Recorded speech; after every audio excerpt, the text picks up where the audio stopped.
everybody, thanks for stopping by today.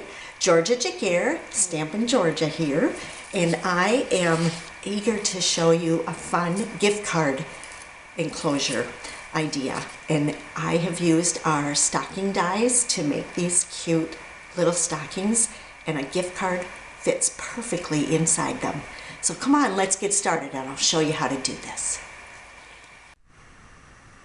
So here are the gift card holders again. Gives you a good look at them. You can see that I did a little embossing on some of the decorations and then not on some.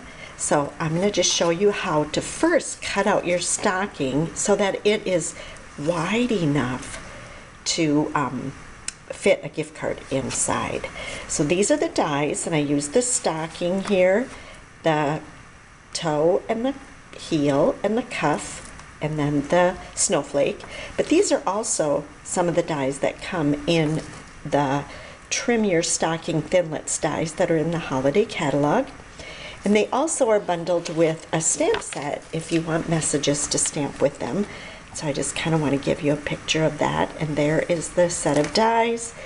Here is the bundle pricing, so you save 10% if you purchase them alongside the tags and trimming stamp set that coordinates with them. So set that aside, and first thing I want to show you is how to cut the stocking. Like I said, set those aside.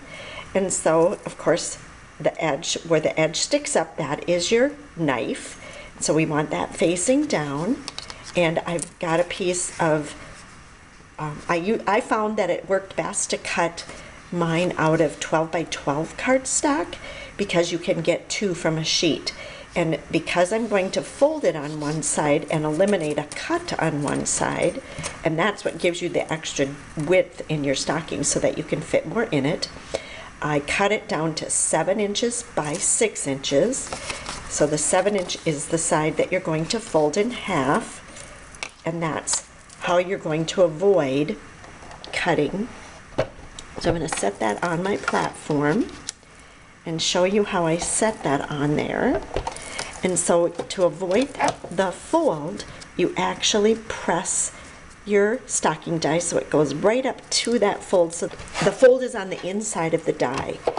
And then you cover it with your cutting plate, and you run that through the Big Shot. Finished, this is what you have.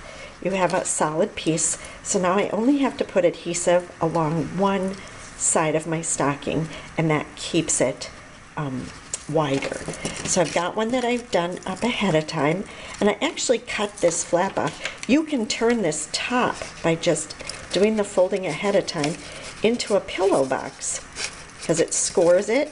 So you can do that if you want to put some candy or something a little thicker inside.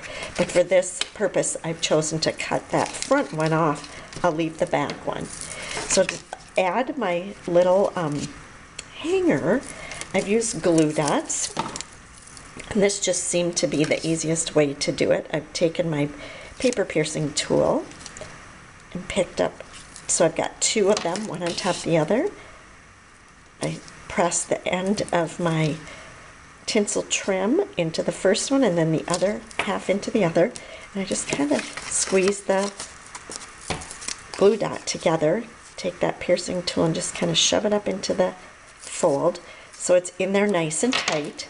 And then this has been my favorite way to glue these because I don't get more glue than I want, and I'm going to use my silicone craft mat underneath because if I do get a little bit of adhesive over, I'm not going to get it all over my surface that I'm working on, and it's easy to wipe off of the silicone. And you see that I just make a thin bead of glue around the edge, and that gives me that thicker edge. And you see if I've got extra glue how it does squirt out onto that silicone mat, which I can just wipe off with a sponge or a wipe, and that won't take very long at all to set. And I use the same glue to adhere my cuff, and I went and embossed that cuff with and toe and heel with the cable knit embossing folder, and I use the glue to adhere those as well, simply because when this is being used and you're putting things in and out, I think that the tape runners sometimes tend to let go and you can't get right up to the edges, where I can do a better job with my multi-purpose glue. Same way with my snowflake. I've cut that out of red glimmer paper. I've got two different styles going here. This one was done with Island Indigo, and I used the shimmery white cardstock just because I liked the effect of that, along with the Dazzling Diamonds glimmer paper. So there you have it. You can see how easy it is to slide a gift card in there, and how cute will those be. You can hang them on the tree, put them in a stocking. You can really, or throw them in an envelope, because these will fit in your A2 envelope as well. So there you have it, a fun way to present, and I think a little bit more personal way to present gift cards.